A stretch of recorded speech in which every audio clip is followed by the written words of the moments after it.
വിശ്വാസ വെളിച്ചത്തിൻ്റെ പുതിയ എപ്പിസോഡിലേക്ക് ഗുഡ്നസ് ടി വിയുടെ എല്ലാ മാന്യപ്രേക്ഷകരെയും ഏറെ ഹൃദ്യമായി സ്വാഗതം ചെയ്യുന്നു. കത്തോലിക്ക വിശ്വാസ സത്യങ്ങളെ സാർവത്രിക മതബോധന ഗ്രന്ഥത്തിൻ്റെ അടിസ്ഥാനത്തിൽ പ്രേക്ഷകർക്കായി ലളിതമായി വ്യാഖ്യാനിച്ചു കൊടുക്കുന്ന ഒരു പ്രോഗ്രാമാണിത്. കേരള കത്തോലിക്ക സഭയിലെ സെമിനാരി പ്രൊഫസറും വാഗ്മിയും ഗ്രന്ഥകാരനുമായ ഡോക്ടർ വിൻസെൻ്റ് കുണ്ടോൾ അച്ഛനാണ് നമുക്ക് വേണ്ടി ഇത് വിശദീകരിക്കുന്നത്. അച്ഛനെ പ്രോഗ്രാമിലേക്ക് കൃത്യമായി സ്വാഗതം ചെയ്യുന്നു. Thank you. നമ്മൾ പ്രാർത്ഥനയുടെ വിവിധ തലങ്ങളിലൂടെ ഈ കഴിഞ്ഞ എപ്പിസോഡുകളിലൊക്കെ യാത്ര ചെയ്യായിരുന്നു. അതിൽ അബ്രാഹത്തെക്കുറിച്ച് കഴിഞ്ഞ എപ്പിസോഡിൽ വിശദമായി പറഞ്ഞു. അടുത്തായിട്ട് വരുന്ന ഒരു ക്യാരക്ടർ യാക്കൂബാണ്. നമ്മുടെ പ്രയർ തന്നെ അബ്രാഹത്തിൻ്റെയും ഇസ്ഹാക്കിൻ്റെയും യാക്കൂബിൻ്റെയും ദൈവം എന്ന് പറഞ്ഞിട്ടാണ്. യാക്കൂബിൻ്റെ മൽപ്പിടുത്തൊക്കെ വളരെ ഫേമസ് ആയിട്ടുള്ള കോട്ടാണ് ഈ ബൈബിളിൽ പറയുന്നത്. ആ യാക്കൂബിൻ്റെ പ്രാർത്ഥനാ രീതികളെ കുറിച്ച് ഒന്ന് വിശദീകരിക്കാം. ഓരോ സഭാപിതാവിൻ്റെയും പ്രാർത്ഥനാ ജീവിതത്തെ, പ്രാർത്ഥന എന്ന് പറഞ്ഞാൽ ദൈവവുമായുള്ള ഓരോ പിതാവിനെയും ദൈവം അന്വേഷിച്ചിറങ്ങിയതും ആ പിതാക്കന്മാരെ, പൂർവ്വപിതാക്കന്മാർ ദൈവത്തെ കണ്ടെത്താനും സംഭാഷണം ചെയ്യാനും നടത്തിയ ആ പരിശ്രമമായിട്ട് പ്രാർത്ഥനയെ കാണുകയാണെങ്കിൽ അവരുടേതായ രീതിയിൽ കാണുമ്പോൾ എത്ര ധ്യാനിച്ചാലും തീരാത്ത പ്രാർത്ഥനയുടെ ചുരുളുകൾ അവിടെ ഓരോ പ്രാവശ്യവും അഴിഞ്ഞഴിഞ്ഞു വരുന്നതായിട്ട് നമുക്ക് കാണാൻ സാധിക്കും.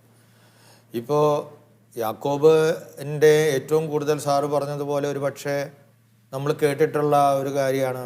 യാക്കോബ് മക്കൾ എല്ലാം ഉണ്ട്, ജോസഫ് മക്കൾ, ആ കഥയിലേക്കൊക്കെ പിന്നീട് നമ്മൾ വരും. അതിൽ യാക്കോബ് അതിനു മുമ്പ് ഒരു വലിയൊരു മൽപ്പിടുത്തത്തെക്കുറിച്ച് സാറ് പറഞ്ഞതുപോലെ പറയുന്നുണ്ട്. അത് ഉൽപ്പത്തിയുടെ പുസ്തകത്തിൽ 32-ാം അധ്യായത്തിൽ 22 മുതലുള്ള ഭാഗത്താണ്, 32 വരെയുള്ള ഭാഗങ്ങൾ.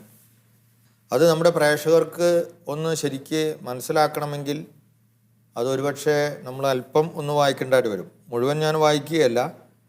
ആ രാത്രി തന്നെ യാക്കോബ് തൻ്റെ 2 ഭാര്യമാരെയും പരിചാരകന്മാരെയും ഒക്കെ വിട്ട് യാബോക്ക് എന്ന കടവ് കടന്നു.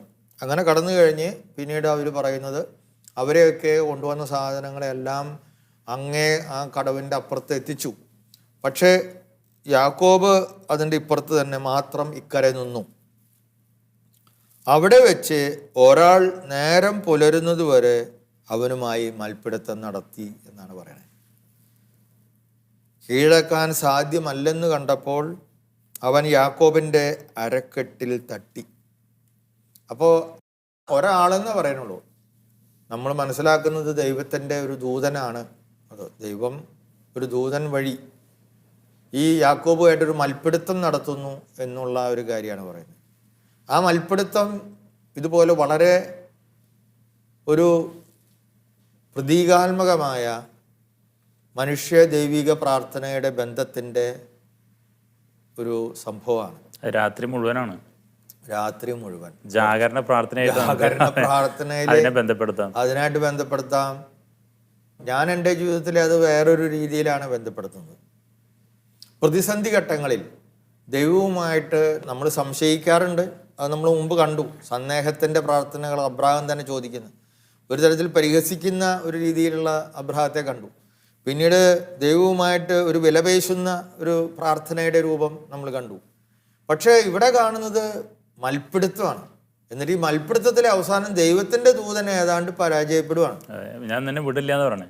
അപ്പോൾ അതിന് ആ വിടാണ്ടായപ്പോൾ അതിനു മുമ്പ് ഒരു കാര്യം ചെയ്തു. എന്താണ്? ഈ ദൈവത്തിന്റെ ദൂതൻ ഒരു പരിധി കഴിഞ്ഞപ്പോൾ ഇവന്റെ തുടക്കെ തട്ടി എന്നാണ് ഇതിൽ പറയുന്നത്.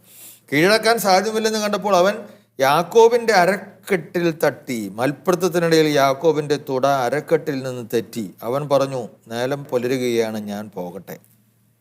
മറ്റാള് ഇവൻ അവസാനം ഒരു കാച്ചിട്ട് ഇവന്റെ അരക്കെട്ട് കൊടുത്ത് മാറുവാണ്. എന്നിട്ട് പറയാം പോവാന്ന് പറഞ്ഞപ്പോഴും ഇയാൾ വിടണില്ല.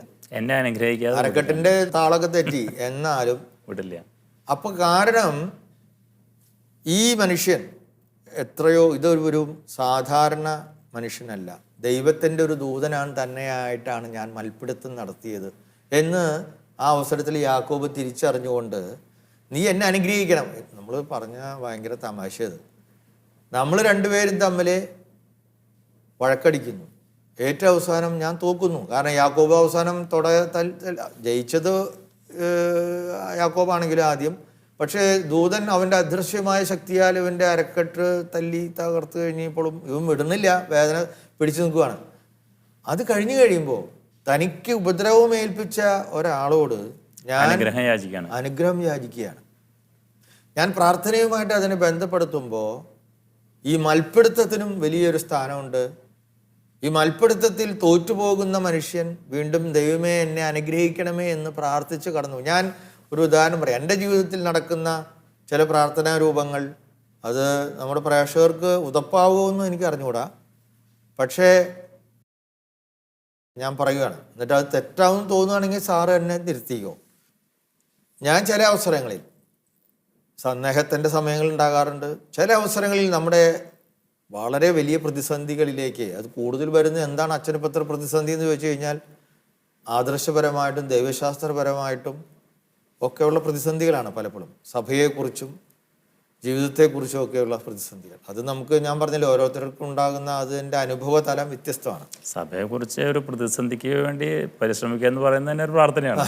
അതൊരു പ്രാർത്ഥന. എന്തൊക്കെയെങ്കിലും ആവട്ടെ, രാത്രികളിൽ ഞാൻ ചില അവസരങ്ങളിൽ ഒരു മനുഷ്യനും നമ്മളെ സഹായിക്കാൻ സാധിക്കുകയില്ല, നമ്മൾ ഒറ്റയ്ക്കാണ് ഈ പ്രതിസന്ധി അതിജീവിക്കേണ്ടത് എന്ന് നമ്മൾ തോന്നുന്ന അവസരത്തിൽ ഞാൻ ചില അവസരങ്ങളിൽ പള്ളിയിൽ പോയിട്ട്, സെമിനാരിയുടെ മുകളിൽ ഒരു ഒഴിഞ്ഞ സ്ഥലമുണ്ട്, പള്ളികളുണ്ട് മുകളിൽ, ചെറിയ ചെറിയ പള്ളികൾ, അല്ലെങ്കിൽ ചിലപ്പോൾ പള്ളിയുടെ അവിടേക്ക് എത്താൻ പറ്റില്ലെങ്കിൽ വേറെ ഏതെങ്കിലും സ്ഥലത്താവും, ആരുമില്ല എന്ന് ഉറപ്പ് വരുത്തുന്ന ഒരു സ്ഥലത്ത്, ഞാനും ദൈവം ഉള്ളൂ എന്നുള്ള സ്ഥലത്ത് ഞാൻ കൃത്യമായിട്ട് ദൈവത്തിനോട് കയർക്കാറുണ്ട്.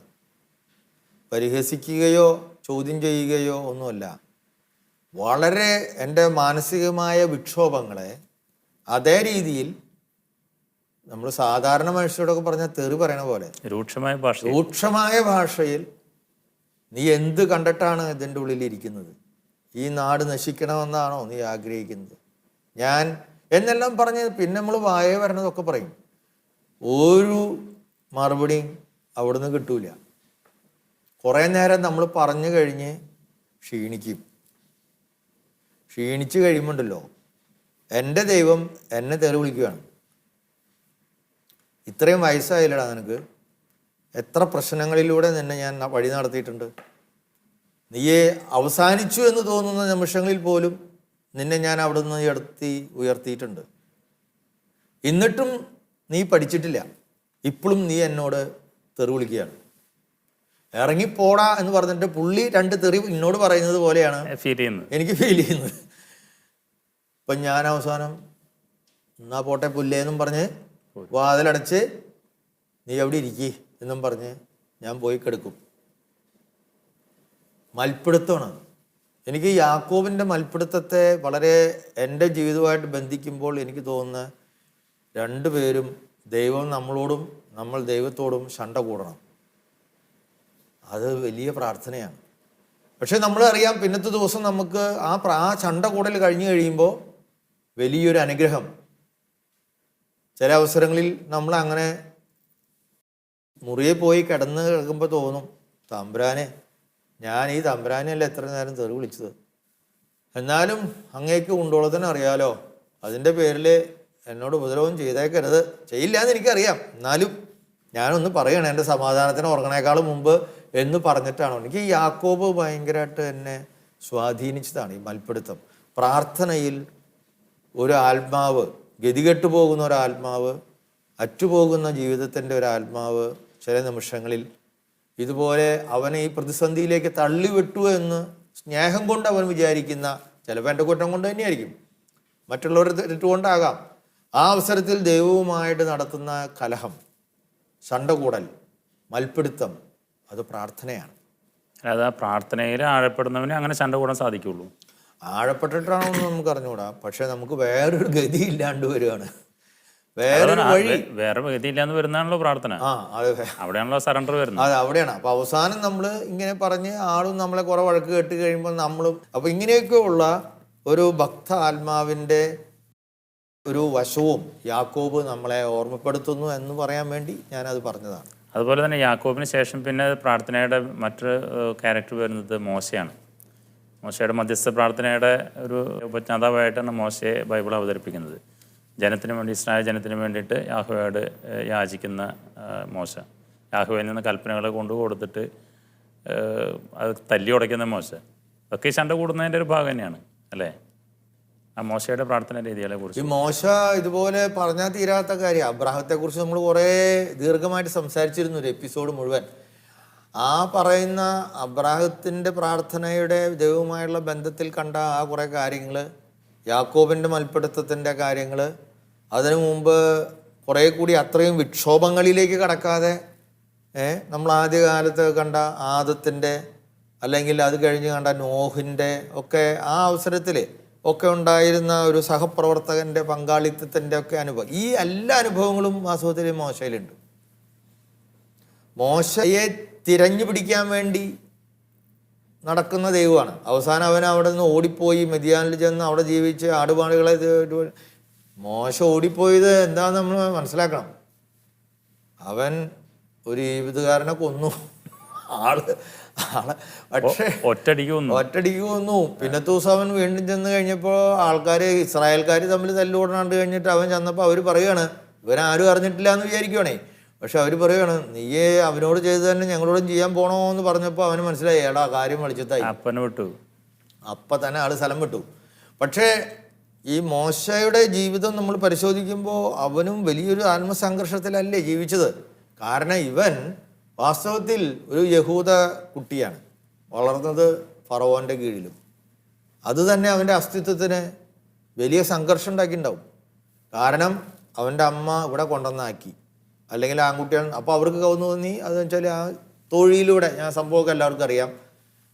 പിന്നെ അവൻ അവിടെ കാണുന്നത് എന്താ, തൻ്റെ സ്വന്തമായ മാതാപിതാക്കളെയും ബന്ധുക്കളെയും സുഹൃത്തുക്കളെയും ജനതയെയും അടിമകളെ പോലെ പണിയിപ്പിക്കുന്ന ഒരു ഫറവോൻ. ആ ഫറവോൻ്റെ കീഴത്ത് ഫറവോൻ്റെ ഒരു മകനെ പോലെ, ഒരു അവിടെയുള്ളൊരു കുട്ടിയെ പോലെ ജീവിച്ചു വളരുക. എന്നാൽ തൻ്റെ സ്വന്തക്കാർ, ഈ സംഘർഷം അവിടെ എങ്ങനെ. അപ്പം ഞാൻ ഈ അരമനയിൽ വസിക്കേണ്ടവനാണോ ഹെറോദോസിൻ്റെ? ആ സംഘർഷത്തിൽ നിന്നാണ് അവൻ ഇറങ്ങിച്ചെന്ന് അനീതി കാണിക്കുന്ന ഒരു ഈജിപ്തുകാരനെ കൊല്ലുന്നത്. അപ്പോൾ അവൻ്റെ ഉള്ളിൽ നീതിയെക്കുറിച്ചുള്ള വലിയൊരു ബോധമുണ്ട്. ദൈവം അവനിലേക്ക് ഇറങ്ങി വന്നതുപോലെ അവനും ദൈവത്തെക്കുറിച്ച് അന്വേഷിക്കുന്നുണ്ട്. പക്ഷെ ദൈവത്തെക്കുറിച്ചാണ് അന്വേഷിക്കണതെന്ന് അവന് മനസ്സിലാവണില്ല. കാരണം അവൻ്റെ ഉള്ളിൽ സ്വാഭാവികമായി വരുന്ന നീതിബോധത്തിലൂടെയാണ് ദൈവത്തെക്കുറിച്ചുള്ള അവൻ്റെ അന്വേഷണം മുന്നോട്ട് പോകുന്നത്. മിദിയാനിൽ ചെന്നു, ആ കഥകളൊന്നും ഞാൻ വിവരിക്കുന്നില്ല. അങ്ങനെ അവൻ നടക്കുമ്പോൾ അവിടെ തീ കത്തുന്നു. പക്ഷേ തീ കത്തുണ്ടെങ്കിലും ദഹിക്കുന്നില്ല എന്ന് അവൻ കണ്ടു. അപ്പോൾ അവന് ജിജ്ഞാസ തോന്നി, അവൻ അവിടേക്ക് ചെന്നു, ദൈവം അവനോട് സംസാരിച്ചു. പക്ഷെ അവിടെയും നമ്മൾ നേരത്തെ പറഞ്ഞതുപോലെയുള്ള നല്ല ഒരു വാദപ്രതിവാദം നടക്കുന്നുണ്ട്. അവനോട് പറയുന്നുണ്ട്, നീ എൻ്റെ ജനതയെ രക്ഷിക്കണം. അപ്പോൾ മോശ പറയുന്നുണ്ട്, ഞാൻ ആരാണ് ചോദിക്കണ തന്നെ ഭയങ്കര രസമാണ്. ഞാൻ ആരാണ് തൻ്റെ ജനതയെ രക്ഷിക്കാൻ? കാരണം അവൻ്റെ ഉള്ളിൽ ആ കലിപ്പ് ഇങ്ങനെ നിൽക്കുവാണ്. അപ്പോൾ ആ കലിപ്പുള്ള മനുഷ്യൻ അതുപോലെ കയർത്തുകൊണ്ട് ദൈവത്തോട് പറയാണ്. പിന്നെ കുറച്ച് കഴിഞ്ഞപ്പോൾ അവൻ എന്തോ അതിൽ പന്തികേറിഞ്ഞപ്പോൾ പറഞ്ഞു, എനിക്ക് വർത്താനം പറഞ്ഞാൽ, വാക്ക് പറഞ്ഞാൽ തിരിയൂല. ഫറവോൻ്റെ അടുത്ത് പോയിട്ട് അവന് വിക്ക് അവൻ്റെ ജീവിതത്തിൻ്റെ തന്നെ ഒരു പ്രതീകമാണ്. കാരണം അവൻ ഈ തരത്തിലുള്ള സംഘർഷത്തിലൂടെയാണ് കടന്നു പോകുന്നത്. മാത്രമല്ല ഒരാളെ കൊന്ന ആളാണ്. അവൻ്റെ ഉള്ളിൽ മാനസികമായ വലിയ അപകർഷതകളും പ്രതിസന്ധികളും ഉണ്ടാവും. അതിൻ്റെ ഒരു ഭാഗ്യ പ്രകടനം മാത്രമാണ് ഒരുപക്ഷെ അവൻ്റെ വിക്ക് എന്ന് അവിടെ എഴുത്തിലൂടെ അവർ കാണിക്കുന്നത്. അങ്ങനെ വലിയൊരു ഹാൻഡിക്യാപ്പ് അവനെ ഉള്ളപ്പോൾ അവൻ പറയുകയാണ്, എന്നെ ഒഴിവാക്കുന്നു. കർത്താവ് വിടുന്നില്ല. നമ്മുടെ പ്രാർത്ഥനയിലൊക്കെ ചിലപ്പോൾ കാണുന്ന മനോഹരമായ ഒരു ദൃശ്യമല്ലേ അത്. അതായത്, ദൈവമേ നീ എന്നെ ഒഴിവാക്കണം, പ്ലീസ്, എന്നെക്കൊണ്ടിത് സാധിക്കില്ല എന്ന് നമ്മൾ പ്രാർത്ഥനയിൽ പലപ്പോഴും ദൈവത്തോട് പറയാറുണ്ട്. അപ്പോൾ പുള്ളി പറയും, അല്ല അത് ശരിയാ, നിന്നെ ഞാൻ സഹായിക്കാടോ, വേറെ ആളെ തരാം. അഹ്റോനും എൻ്റെ ഒരു ടീമുണ്ട്, അവനാണെങ്കിൽ നന്നായിട്ട് സംസാരിക്കാൻ അറിയാം, നീ മിണ്ടണ്ട, പക്ഷെ കാര്യങ്ങൾ ഞാൻ നീയുമായിട്ട് നെഗോഷിയേറ്റ് ചെയ്യുള്ളൂ. അങ്ങനെയുള്ളൊരു ആത്മബന്ധം പ്രാർത്ഥനയിൽ നമ്മൾ ഇടയ്ക്ക് അനുഭവപ്പെടാറുണ്ട്.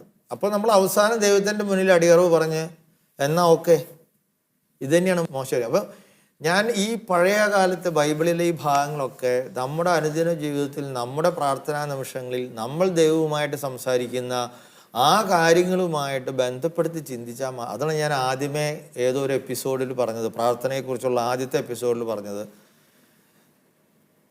മാംസവും മജ്ജയും ഒക്കെ ഉള്ള നമ്മൾ, ജീവിതത്തിൻ്റെ ദിവസവും പ്രശ്നങ്ങൾ അനുഭവപ്പെടുന്ന നമ്മൾ, അതിപ്പോൾ എൻ്റെ പ്രശ്നമല്ല, കുടുംബ ജീവിതത്തിൽ ജീവിക്കുന്ന ഒരാളുടെ പ്രശ്നം. അയാൾക്ക് പട്ടിണിയുടെ പ്രശ്നം ഉണ്ടാവും, പെൻഷൻ കിട്ടുന്നില്ല, അമ്മമാർക്ക് അപ്പാപ്പന്മാർക്ക് എന്തെല്ലാം വിഷയങ്ങളാണുള്ളത്. മക്കളുടെ രോഗം, ഭാര്യയുടെ രോഗം, അല്ലെങ്കിൽ ഭർത്താവിൻ്റെ രോഗം, ഭാര്യ പേറേണ്ടി വരുന്നു. അങ്ങനെ നമുക്ക് ചിന്തിക്കാൻ പറ്റാത്ത പ്രതിസന്ധി, അത് രാഷ്ട്രീയ രംഗത്ത് പ്രവർത്തിക്കുന്നവർക്കും രാഷ്ട്രത്തെ സേവിക്കുന്ന ആളുകൾക്കും ഇതുപോലെയുള്ള വലിയ പ്രതിസന്ധി, എല്ലാവർക്കും പ്രതിസന്ധികളുണ്ട്. അപ്പോൾ ഈ പ്രതിസന്ധികളുടെ അവസരത്തിലൊക്കെ നമ്മൾ ഈ ദൈവത്തിലേക്ക്, സ്വർഗത്തിലേക്ക് കണ്ണുകൾ ഉയർന്നു പോകും. നമ്മുടെ ഒരു വിശ്വാസിയുടെ സാധാരണ എത്തി നോക്കാനായിട്ട് നമ്മൾ പരിശ്രമിക്കും. എവിടെ നിന്നെങ്കിലും ഒരു വെളിച്ചം എനിക്ക് കിട്ടുമോ? ആ വെളിച്ചത്തിന് വേണ്ടിയുള്ള ദാഹമാണ് പ്രാർത്ഥന എന്ന് പറയുന്നത്. ഈ ദാഹം, ആ വെളിച്ചത്തിന് വേണ്ടിയുള്ള ദാഹമാണ്. ഈ അനശ്വരമായ, അതിഭൗതികമായ, അഭൗമികമായ ആ വെളിച്ചം കിട്ടാൻ വേണ്ടി, ഒരു വഴി കണ്ടെത്താൻ വേണ്ടിയുള്ള എൻ്റെ പരിശ്രമത്തിനിടയിൽ ദൈവം ചിലപ്പോൾ ചില നെഗോസിയേഷനൊക്കെ തരുവാണ്. നീ പേടിക്കാണ്ടിക്ക്, വീടാണ്ടിക്ക്, നീ നടക്ക്, ഞാനല്ലേ പറയണേ, ഞാനല്ലേ നിന്നെ വിളിച്ചേ, നീ മുന്നോട്ട് പോ എന്ന് പറയുമ്പോൾ അതിൽ ശരണപ്പെട്ടുകൊണ്ട് മോശ നടക്കുവാണ്. പക്ഷേ മോശയ്ക്ക് ആദ്യം പറഞ്ഞ പോലെ കാര്യങ്ങളൊക്കെ വളരെ ക്ലിയറായി. അവരവിടുന്ന് പുറത്ത് പോന്നു, ചെങ്കടൽ കടന്നു, ഡെഡ് സീ അവർ കടന്നു, അവരെ ആക്രമിക്കാൻ വന്ന അവരിൽ നിന്ന് മോചിതരായി. പിന്നെ അവർ ഓരോ ദേശത്തോട് അലഞ്ഞ് നടക്കുമ്പോൾ വെള്ളമില്ല, ഭക്ഷണമില്ല. ശേഷിച്ച ആൾക്കാർ മുഴുവൻ തെറി പറയാൻ തുടങ്ങി. നീയെ ഞങ്ങളെ ഇവിടെ കൊണ്ടുവന്നിട്ട് മരുഭൂമിയിലിട്ട് കൊല്ലുകയാണോ? അവിടെയാണെങ്കിൽ പണിയെടുത്താലും കുഴപ്പമില്ല, അടി കിട്ടിയാലും കുഴപ്പമില്ലായിരുന്നു, ചോറുണ്ണാനും അരിയാഹാരം കഴിക്കാനും ഇറച്ചി തിന്നാനൊക്കെ പറ്റിയേനെ. ഇവിടെ ഒരു രക്ഷയില്ല, എല്ലിങ്കപ്പ പോയിട്ട് ഒരു പച്ച വെള്ളം പോലും കിട്ടാനില്ല. അപ്പോൾ കർത്താവിൻ്റെ അടുത്ത് ഇവൻ വീണ്ടും ചെല്ലണു. നമ്മൾ ആ കാണുന്നതൊക്കെ ഭയങ്കര കഥകൾ പോലെ അവതരിപ്പിച്ചിട്ടുള്ള ഈ സംഭവങ്ങളിൽ ഒരു വ്യക്തിയുടെ ജീവിതത്തിൽ ഉണ്ടാകുന്ന സംഭവങ്ങളാണ്. അത് ഒരു ആത്മാവ് ദൈവത്തിന് മുന്നിൽ ഉയർത്തുന്ന സ്വാതന്ത്ര്യത്തോടു കൂടെ തന്നെയാണ് അവൻ ചെല്ലുന്നത്. അപ്പോൾ അങ്ങനെ ചെന്ന് ദൈവത്തിൻ്റെ പക്കൽ, നീ എന്നെ ഈ വടിയിലാക്കിയിട്ട് തലയിൽ ഭാരം മുഴുവൻ വെച്ച് ജനം മുഴുവൻ എനിക്കല്ലടോ കുഴപ്പം എന്ന് മോശ പറയാണ്. ഇങ്ങേരുടെ ജനം വഴി തെറ്റിയിട്ട് ഇതേ ബാലിൻ്റെ പുറകെയും കണ്ട ദൈവങ്ങളുടെ പുറകെയും പോവുകയാണ്, എനിക്കൊരു ചുക്കും സംഭവിക്കാനില്ല എന്നുള്ള മട്ടിലാണ് മോശ യഹോവയോട്. പക്ഷേ നമ്മൾ കാണുന്നുണ്ട്, മോശയോട് മാത്രമാണ് ആ കാലഘട്ടത്തിൽ ദൈവം നേരിട്ട് സംസാരിച്ചത്.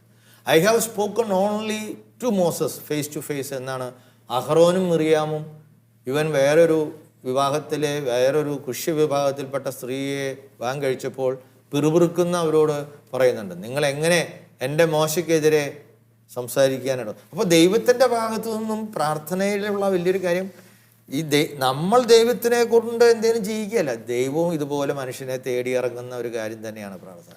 ദൈവവും ഇങ്ങോട്ട് വളരെ ശക്തമായിട്ട് അവനെ അന്വേഷിച്ചിറങ്ങുകയും ആ വാക്ക് പാലിക്കാൻ വേണ്ടി ദൈവം പണ്ട് അബ്രാഹാമിനോട് പറഞ്ഞതുപോലെ ചിന്തിച്ചതുപോലെ, ഞാൻ അബ്രാഹത്തിൽ നിന്ന് വലിയ ജനത ഉണ്ടാക്കാം എന്ന് പറഞ്ഞിട്ടുണ്ട്, അവനോട് ഞാൻ വിശ്വസ്തത കാണിക്കണ്ടേ എന്ന് പറഞ്ഞ് അവനോട് വന്ന് ഈ കാര്യം പറയുന്നത് പോലെ തന്നെയാണ് ഇവിടെയും. നീ മലയുടെ മുകളിലേക്ക് വായോ, നിനക്ക് ഞാൻ 10 കൽപ്പനകൾ തരാം, പിന്നെ അതിനു മുമ്പ് ആലിപ്പഴം ഇതേ വീഴുന്നു, വിശപ്പ് തീരുന്നവരെ കുടിക്കുക, പാറ എടുത്തിട്ട് പാറയമ്മ നിൻ്റെ വടി കൊണ്ട് അടിക്കട, അപ്പോൾ നിനക്ക് വെള്ളം കിട്ടും. യഹോവയും ദൈവവും ദൈവത്തിൻ്റെ ഭാഗത്ത് നിന്ന് ഒരു സംഭാഷണത്തിന്, അത് വെറും സംഭാഷണമല്ല, ഒരു പ്രവർത്തനോന്മുഖമായ സംഭാഷണത്തിന്, ഇവരുടെ ജീവിത പ്രശ്നങ്ങളെ പരിഹരിക്കുന്ന ഒരു ഇറങ്ങി വരവിനെ യഹോവ അതിൽ തയ്യാറാകുന്നുണ്ട്. അതുപോലെ മോശയും തയ്യാറാകുന്നു. അങ്ങനെയാണ് അവൻ്റെ ആ വലിയ അവനെ ഏൽപ്പിച്ച ദൗത്യം അവൻ മുന്നോട്ട് കൊണ്ടുപോകുന്നത്. അപ്പോൾ നമ്മൾ ഇതിൽ നിന്ന് പ്രാർത്ഥനയെക്കുറിച്ച് നമ്മൾ ഓർക്കുന്നത്, ഒരു നാളിൽ നമ്മെ വിളിച്ച ആ ദൈവം നമ്മളെ കൈവിടുകയില്ല എന്നുള്ള ആ ശരണം മാത്രമല്ല. അപ്പം അത് നടക്കണമെങ്കിൽ, പ്രാർത്ഥിക്കണമെങ്കിൽ നമുക്ക് ഒരു കുറച്ചുകൂടി ഇഷ്ടവും താല്പര്യമൊക്കെ വരണമെങ്കിൽ നമ്മളെ മുമ്പ് വഴി നടത്തിയ ഓരോ നിമിഷങ്ങളെക്കുറിച്ചും നമ്മൾ ഓർക്കണം. എൻ്റെ ഓരോ ചെറുപ്പകാലം മുതൽ ഓരോ സമയങ്ങളിൽ വ്യത്യസ്ത രീതികളിൽ ഞാൻ ദൈവത്തെ ആശ്രയിച്ചതും അവൻ എന്നെ വഴി നടത്തിയതും, ഞാൻ വിചാരിക്കാത്ത വഴികളിലൂടെ എല്ലാം നഷ്ടപ്പെട്ടു, എല്ലാം ഒന്നുമില്ല, എന്നെ ആരും പരിഗണിക്കുന്നില്ല, അല്ലെങ്കിൽ എനിക്ക് അർഹതപ്പെട്ടത് കിട്ടിയില്ല എന്ന് വിചാരിക്കുന്ന, അങ്ങനെ കുറച്ച് നാൾ ജീവിച്ചു കഴിയുമ്പോഴാണ് പെട്ടെന്ന് നമ്മൾ ചുറ്റുപാടും കാണുന്ന ലോകത്തിൻ്റെ ഭാവങ്ങൾ തന്നെ കംപ്ലീറ്റ് മാറിപ്പോകുന്നു, വ്യക്തികൾ മാറിപ്പോകുന്നു. ഇതാ നമുക്ക് പുതിയ പുതിയ അവസരങ്ങൾ നന്മ ചെയ്യാൻ നമ്മുടെ മുന്നിലേക്ക് ദൈവം എറിഞ്ഞു തരുന്നു. ഈ ഒരു ശരണം, ഇതാണ് നമ്മൾ ഇവിടെ വെറുതെ കേവലം ദൈവശാസ്ത്രപരമായ ആർക്കും പിടുത്തം കിട്ടാത്ത നിസ്സംഗമായ ഒരു ശൈലിയിലുള്ള ഒരു പ്രാർത്ഥനയെക്കുറിച്ച് പറയാനല്ല നമ്മൾ ആഗ്രഹിക്കുന്നത്. അതല്ല ഈ സാർവത്രിക മതബോധനം ആഗ്രഹിക്കുന്നത്. വളരെ ദൈവശാസ്ത്രപരമായ ഈ കാര്യങ്ങൾ, പ്രാർത്ഥന എന്നുള്ളത് ഒരാശയമല്ല, അതൊരു അനുഭവമാണ്. അത് വളരെ മനോഹരമായിട്ട് മോശയുടെ ജീവിതത്തിൽ നമ്മൾ ഏറ്റവും അവസാനം അവൻ ജോഷുവയെ കാര്യങ്ങളൊക്കെ ഏൽപ്പിച്ച് വാഗ്ദാന ഭൂമിയിലേക്ക് അവൻ കടക്കുന്നില്ല. അതിനു മുമ്പ് തന്നെ അവൻ അവിടെ വെച്ച് അവൻ്റെ ജീവിതത്തിൻ്റെ തൃപ്തിയിലേക്ക് അവൻ എത്തി. അപ്പോൾ ഈ പ്രാർത്ഥനയിലൂടെ ഒരു ജീവിതത്തെ നേരിടാനുള്ള ശക്തി, ജീവിതത്തിൻ്റെ ആഴങ്ങൾ മനസ്സിലാക്കാനുള്ള കെൽപ്പ് നമുക്ക് ഈ ഒരു പ്രാർത്ഥനയിലൂടെ കണ്ടെത്തണമെന്നാണ് മോശ എന്നെ പഠിപ്പിക്കുന്നത്. അതായത് നമ്മളിങ്ങനെ ശരണപ്പെട്ട് ദൈവത്തിൽ മുന്നോട്ട് ചെന്ന അവസരങ്ങളിലെല്ലാം ആ ശരണപ്പെടാൻ ദൈവത്തിലേക്ക് ചെല്ലാൻ സഹായിക്കുന്നതും ദൈവം തന്നെയാണ്. നമ്മൾ സഹകരിക്കാനുള്ളൊരു മനസ്സുണ്ടെങ്കിൽ തീർച്ചയായിട്ടും അതനുസരിച്ച് നമ്മൾ ജീവിതത്തിൽ മുന്നോട്ട് പോയാൽ ഏത് രീതിയിൽ നമ്മൾ പ്രാർത്ഥിച്ചോ, വാത്സല്യത്തോടെ, സ്നേഹത്തോടെ, അല്ലെങ്കിൽ കോപത്തോടെ, സ്നേഹത്തോടെ, ശണ്ട കൂടിയിട്ട്, എന്തായാലും നേരത്തെ സാറ് പറഞ്ഞതുപോലെ ഈ ശണ്ട കൂടലും, ഈ തെറി പറയലും, ഈ ബലാബലം നോക്കലും, ഈ ബാർഗൈനിങ്ങും, ഈ അപേക്ഷയും, ഈ ശരണവും, അതുപോലെ ഈ കൊഞ്ചലും, ഈ കുഞ്ഞു കാര്യങ്ങൾക്ക് വേണ്ടിയുള്ള ഇതെല്ലാം ഒരു വലിയ വിശ്വാസത്തെയാണ് കാണിക്കുന്നത്, ദൈവത്തിൽ ശരണപ്പെടുന്നതാണ് കാണിക്കുന്നത്. പ്രാർത്ഥനയെ നമുക്കൊരിക്കലും ശരണത്തിൽ നിന്ന് മാറ്റി നിർത്താനോ സമർപ്പണത്തിൽ നിന്ന് മാറ്റി നിർത്താനോ സാധിക്കുകയില്ല. അങ്ങനെയുള്ളൊരു അനുഭവമാണ് മോശ നമ്മുടെ മുന്നിൽ തരുന്നത്. നമുക്ക് ഈ എപ്പിസോഡ് വൈൻഡപ്പ് ചെയ്യാറായി. ഈ എപ്പിസോഡിൽ നമ്മൾ പ്രധാനമായിട്ട് യാക്കോബിനെ കുറിച്ചും മോശയെക്കുറിച്ചുമാണ് വിശദീകരിച്ചത്. പ്രാർത്ഥന ദൈവത്തിലുള്ള അൾട്ടിമേറ്റ് ആയിട്ടുള്ള സറണ്ടറാണ്. ദൈവം എന്നെ പൂർണ്ണമായി വഴി നടത്തുന്നു എന്നുള്ള ആ തിരിച്ചറിവാണെന്ന് പ്രേക്ഷകർക്ക് വിശദീകരിച്ചു കൊടുത്ത അച്ഛനെ എല്ലാവരും പേരും നന്ദി പറയുന്നു. പ്രാർത്ഥനയുടെ എപ്പിസോഡുകളിൽ കൂടെ കഴിയുന്നില്ല. ഈ എപ്പിസോഡിൽ യാക്കോബിനെ കുറിച്ചും മോശയെക്കുറിച്ചും എല്ലാം വിശദീകരിച്ചത് നാം മനസ്സിലാക്കിയ രീതിയിൽ മാത്രമല്ല. പ്രാർത്ഥന നമ്മുടെ ജീവിതാനുഭവമേ മാറ്റണം, സമ്പൂർണ്ണ സമർപ്പണത്തിലേക്ക് കടന്നു വരണം എന്നുള്ളതാണ്. ഈ എപ്പിസോഡ് കണ്ട എല്ലാ പ്രേക്ഷകർക്കും നന്ദി പറയുന്നു. നന്ദി, നമസ്കാരം.